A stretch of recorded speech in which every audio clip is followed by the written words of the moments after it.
आपसे पहले सवाल है कि आप बता सकते हैं फ़तह मक्का के वक्त नबी करीम हज़रत मोहम्मद मुस्तफ़ा सल्लल्लाहु अलैहि वबारिक वसल्लम के साथ कितने जानिसार थे।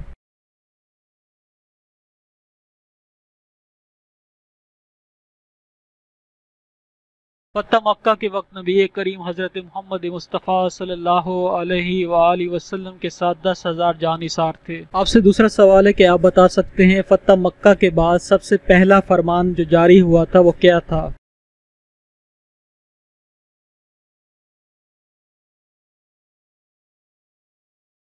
फ़तह मक्का के बाद जो पहला फरमान जारी हुआ था वो ये था कि जो शख्स हथियार डाल देगा उसके लिए अमान है, जो अपने घर का दरवाज़ा बंद कर लेगा उसके लिए अमान है, जो खाना काबा में दाखिल होगा उसके लिए अमान है, और जो अबू सुफियान के घर में दाखिल होगा उसके लिए भी अमान है। आपसे तीसरा सवाल है कि आप बता सकते हैं नमाज अशराक का वक्त कब शुरू होता है।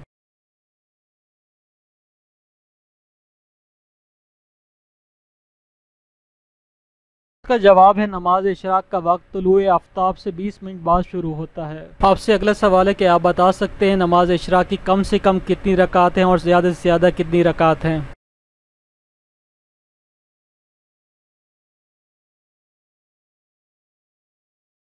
तो इसका जवाब है नमाज इशराक की कम से कम 2 रकात और ज़्यादा से ज़्यादा 6 रकात हैं। आपसे अगला सवाल है कि आप बता सकते हैं नमाज चाश्त के कम से कम और ज़्यादा से ज़्यादा कितने रकात हैं।